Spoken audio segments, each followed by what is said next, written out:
Gunners semua, berjumpa lagi dan lagi dengan The Gunners Indonesia. Kali ini kami sudah menyiapkan berita terupdate seputar Arsenal FC untuk kalian semua. Selamat menyaksikan!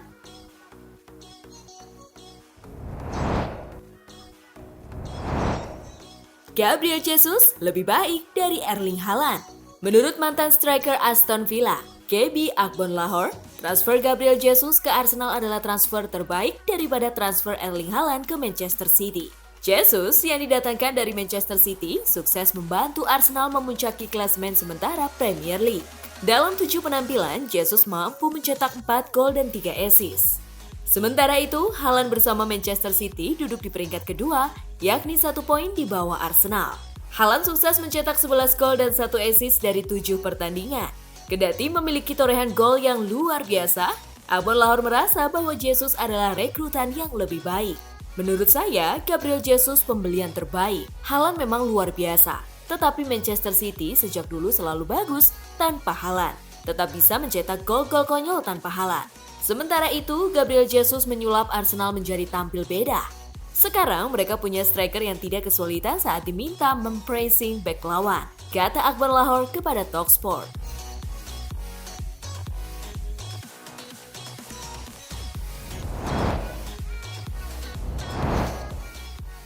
Pemain Arsenal diuntungkan dengan aturan baru FIFA. Jelang bergulirnya Piala Dunia Qatar 2022 yang berlangsung pada 21 November hingga 18 Desember 2022, FIFA mengumumkan aturan baru yang akan diterapkan. FIFA mengumumkan bahwa setiap tim bisa mendaftarkan 26 pemain ke turnamen Piala Dunia 2022. Selain itu, setiap timnas bisa mendaftarkan dulu sekitar 55 pemain di skuad pre-eliminasi sebelum dipangkas menjadi setengahnya. Pendaftaran pemain akan ditutup pada 13 November. Aturan pergantian 5 pemain juga akan diterapkan pada Piala Dunia 2022 nanti. Melihat hal ini, Ben White merasa senang karena mempunyai kesempatan untuk bisa tampil di Piala Dunia pada November nanti. Tak hanya itu, beberapa nama pemain Arsenal lainnya seperti Gabriel Jesus, Gabriel Magalhaes, hingga Gabriel Martinelli kemungkinan juga bisa dipanggil ke Piala Dunia Qatar mengingat besarnya kuota pemain yang didapatkan setiap negara. Ditanya soal peluang Ben White tampil di Piala Dunia, dirinya mengaku cukup terkejut dengan aturan baru yang akan diterapkan FIFA. Ini sangat tidak nyata. Jelas saya tidak berpikir ini akan terjadi. Benar-benar mengejutkan. Saya tidak mengharapkan semua ini terjadi. Bahkan berada di skuad 33 pemain saja sudah cukup bagi saya. Ujar Ben White dikutip dari Sky Sports.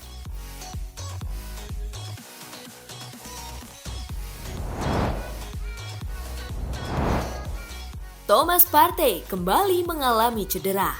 Jeda internasional kali ini kembali memakan korban dan cukup merugikan bagi Arsenal. Thomas Partey dilaporkan kembali mengalami cedera saat dipanggil timnas Ghana di jeda internasional kali ini. Sebelumnya, Partey sempat absen cukup lama di skuad Arsenal karena mengalami cedera. Namun dirinya kembali bermain untuk Arsenal dalam laga kontra Brentford. Football London melaporkan bahwa sang gelandang mengalami cedera saat Ghana menjalani uji coba melawan Brazil. Thomas Partey tidak terlihat di dalam starting line-up Ghana maupun di bangku cadangan.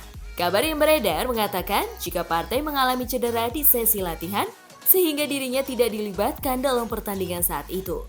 Meski begitu, cedera Partey dikabarkan tidak terlalu parah. Ia sengaja dipinggirkan saat melawan Brazil dalam usaha pencegahan. Partey juga tidak akan dilibatkan saat pertandingan melawan Nicaragua. Thomas Partey juga akan segera dipulangkan ke Arsenal, di mana ia dijadwalkan akan menjalani pemeriksaan medis untuk cederanya.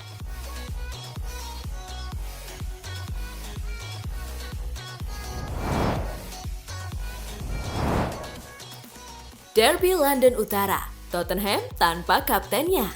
Tottenham akan menghadapi Arsenal di Derby London Utara akhir pekan ini dan Spurs diperkirakan tanpa kiper utama mereka, Hugo Lloris. The Guardian melaporkan bahwa penjaga gawang Prancis itu mengalami cedera dan diragukan untuk tampil di pekan ini.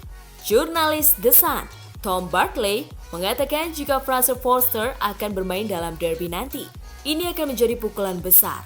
Dia adalah kapten sekaligus kiper nomor 1 mereka. Fraser Forster akan masuk. Dia punya banyak pengalaman Premier League. Tetapi Anda tidak bisa menghilangkan kualitas yang dimiliki Lloris baik sebagai pemimpin maupun sebagai penjaga gawang, ujar Barkley. Hal ini tentu akan membuat Derby London Utara menjadi pertandingan yang sangat menegangkan bagi para pendukung Spurs dan akan menjadi tantangan besar bagi sang manajer Antonio Conte.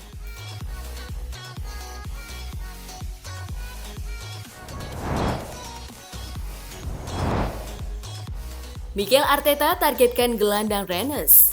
Cedera kambuhan yang dialami Thomas Partey tentu bisa membuat Arsenal cepat bergerak di bursa transfer yang akan datang. Kali ini, The Gunners dikabarkan tertarik pada gelandang milik Rennes, Lovro Mayer. Arsenal dikabarkan telah mengirim satu perwakilan untuk mengamati sang gelandang ketika ia bermain untuk Kroasia dalam pertandingan Nations League melawan Denmark. Pemain berusia 24 tahun itu saat ini disebut sebagai penerus Luka Modric di Kroasia. Lovro Mayer sendiri tampil bagus sejak bergabung dengan Rennes dari Dinamo Zagreb dalam kesepakatan 10 juta pound sterling pada musim panas lalu. Rennes diyakini akan membandrol setidaknya 44 juta pound sterling untuk sang gelandang karena dirinya masih memiliki 4 tahun tersisa dalam kontraknya.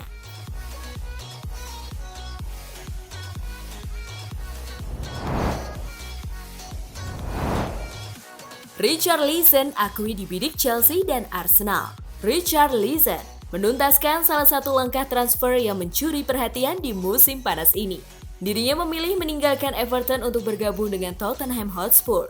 Spurs sendiri harus membayar 60 juta pound sterling untuk mendapatkan tanda tangan Richarlison. Menariknya, sang pemain sendiri mengakui bahwa dirinya juga sempat didekati Chelsea dan Arsenal. Saya tahu Chelsea mengajukan tawaran dan saya yakin Arsenal juga sudah menghubungi Everton untuk menanyakan situasi saya. Namun, Spurs langsung datang dan membayar biaya transfer. Begitulah, ujar Richarlison kepada Goal International. Sesederhana itu, Everton harus menjual pemain untuk menghindari situasi FFP dan sejujurnya negosiasi berjalan sangat singkat. Tutup Richarlison.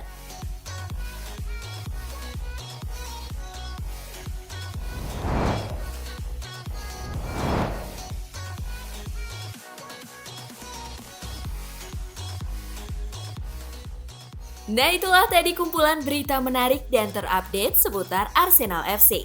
Simak terus ya berita terupdate lainnya dari The Gunners Indonesia. See you!